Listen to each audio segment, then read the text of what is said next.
Well, alright. There's no other way this video should fucking cue in. After about fucking 10,000 motherfucking takes later and cat meowing at me and every goddamn thing going against the grain. This is the Get With It Belgian Wit Main Homebrewers Competition, the third beer that I entered this year in the competition. This one did not even qualify, did not even make it to the top 10. But that was only because it was overcarbonated, and I understand why. If you were to see this video minutes from now, the shit show that was about 5 minutes ago when I cracked this beer, overcarbonated to say the least. Which I totally understand why I was disqualified. But here's the things that they said about it. Okay, and I quote, "We could not actually judge the beer because it lost to overflow. Hopefully it was just due to overcarbonation." True. Honey beers, goddamn honey beers, fuck. I tell you what, honey beer, I'm telling you, cut the carbonation and honey in half. Anyway. Here's a side note, though. It says, opened up a sealed bottle later on. It was still overcarbonated, but no overflow. Honey was surprisingly prevalent in the flavor. Pretty solid, though, otherwise. So, yeah, this would have scored like a 5 out of 10 or a 6 out of 10, maybe even a 7 out of 10. I really don't know based on those kinds of things, but this is a Belgian wit beer, 5.7. You gotta get with it. This is the Get With It one, yeah. And I should get with it too. Fuck, had like way too many beers. I should not even be having this beer, but I'm gonna let it rip. So far, so good. Let me tell you about this beer. So this beer here is a 2.5 gallon recipe. It's a pound of Pilsner. It's got about 2 pounds of pale. It's got 2 pounds of straight up flaked wheat. It's got a quarter pound of flaked oats. And let's see, Irish moss. We had a 60-minute boil. This was the 3944 Belgian wit Y yeast strand that I've had for some time. This is the 5th generation on that yeast too, so that's pretty cool. This had about 6.2 ounces of honey from Swan's honey, I believe. This had caramel flowers, 2.5 grams. This had 5 grams of bitter, like an orange peel, and this was kind of strange. I crushed up a gram of some seeds of paradise, or they're called crocodile seeds, or alligator seeds, or they're called paradise seeds. So it's a very strange hop. It's like a seed that you smash up. It's like a really kind of, I don't know, hot but maybe sweet black pepper, if you will. This had 4.4 grams of citra hop, 13% alpha, at right at about 60 minutes. So it's got like that has that fruity like a fruity bitterness, but a strong strength to carry a somewhat moderate, like back end bitter taste. Um, which isn't supposed to be something that's really even strong at all in this. It's not. And, and, and then it has a 10-minute addition of one whole Z of Saws hops. That's like the Hallertau, Mount Hood or something like that. But let's stop talking about this. Let's check this out.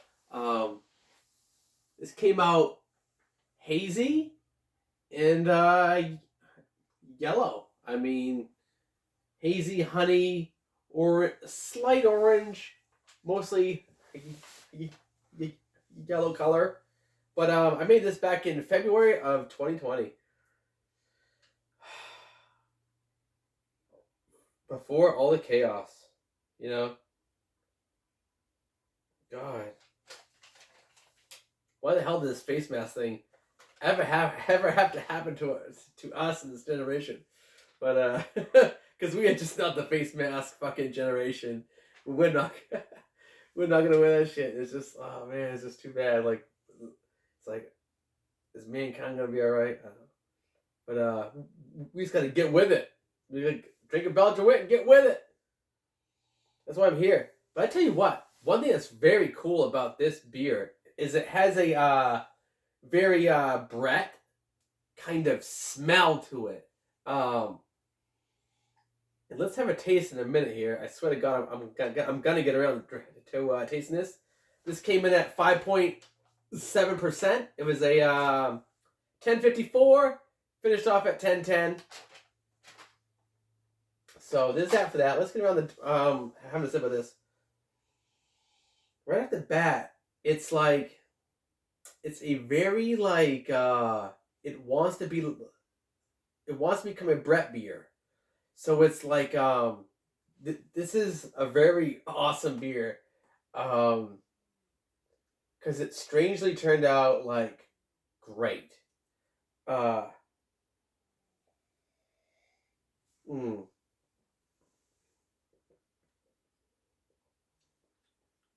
Has the Brett thing, the Brett smell big time, which is like a horse blanket, if you will. It's like it's so fucking like, it's Brett is short for Brettanomyces. It's a type of yeast that is typical to like farmhouse kind of beers. It's like it's a yeast type that is added secondary. So you would pitch a yeast first, let the beer ferment, then afterwards you pitch some Brett. But the weird thing is, like, this beer did not have any Brett at all, and so that's kind of strange. I think what it is it's the caramel flowers that I had. Man, if you could smell this beer, you would say like Allagash has a new beer out or something. Like, man, it's like honey and it's like honey and just like a little bit of like an orange peel, and it's more like of a the honey side and the caramel flower side, like of the style that's the Belgian wit beer.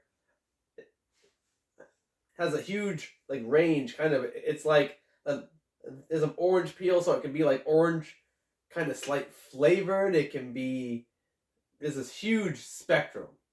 So there's usually like a coriander seeds. This one has some coriander seed in it. Had about 15 grams of coriander seed, actually. So imagine that, like 2.5 grams of caramel flour mashed up, coriander seed mashed up, fucking 5 grams of fucking like an orange peel, a gram of fucking a peppery grain, a seeds of paradise, just to bring it up and let this thing sit for like almost a year now. Is pretty nice. This is a nice beer, and this is the last beer. This is like the back of the vault of the Keg House. This was like the furthest thing that was back there. So.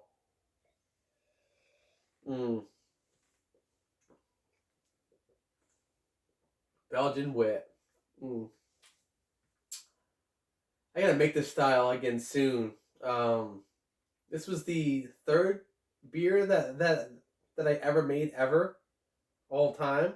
I made a style of it, and the third beer that I ever made was this style. I bought it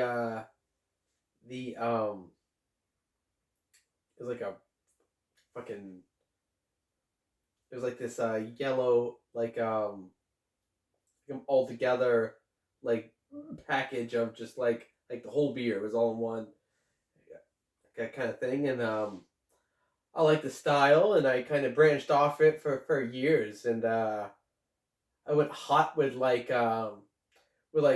coriander powder. I started to use just like straight coriander powder for like years.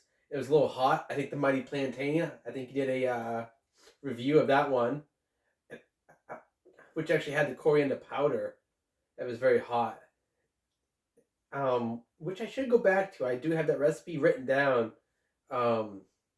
somewhere from that actual thing also. So if you want to scope that out, scope out the Mighty Plantain Belgian wet. I got a Keg House. Punch that in and it should pop up. But yeah, this is a cool beer. Like, it has a slight like horse blanket kind of funkiness smell to it. Number one. Let me just break it down for you. Almost like a sweaty sweat sock. It's so strange how beer is sometimes. It's like the more funkier that it gets, it's like the more cool it is, and I don't blame it, really. I mean, it's cool to go off that weird beaten path.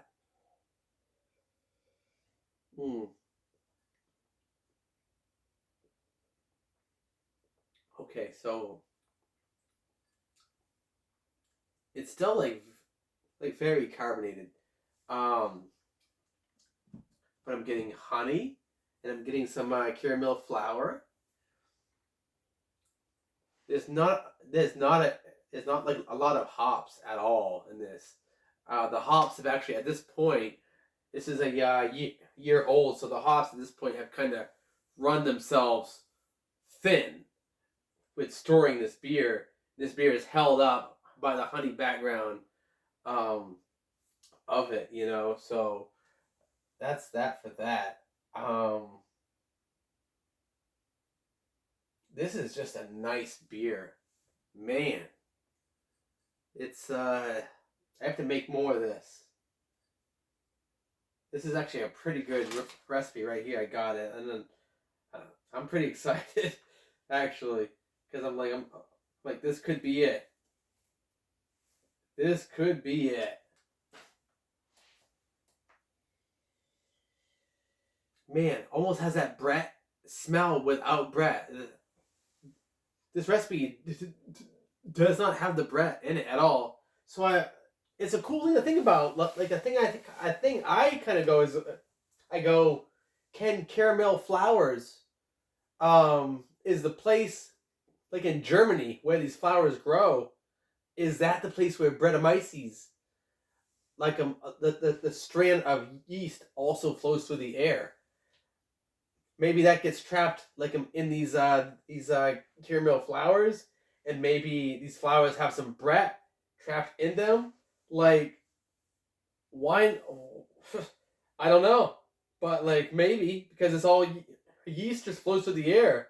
You know, it gets caught up on things like fruits and leaves and twigs and sticks and branches, and that's why sticks can be snapped in half and chucked into some beer.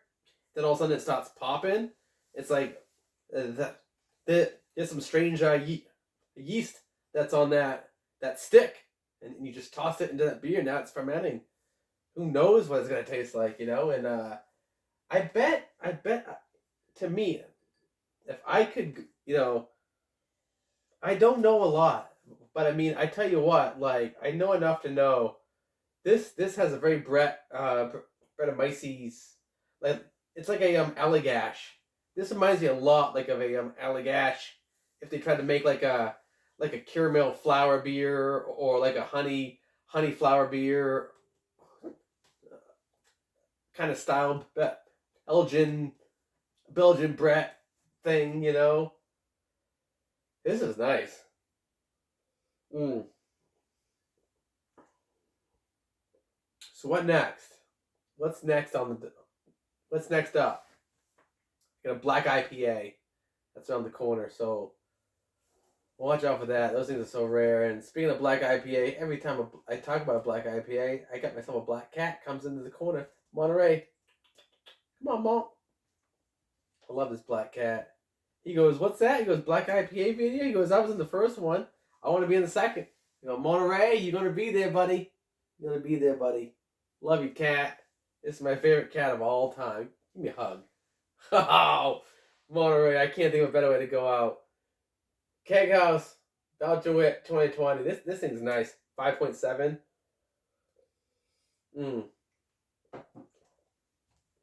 To me, anyway, I think all good beers start off at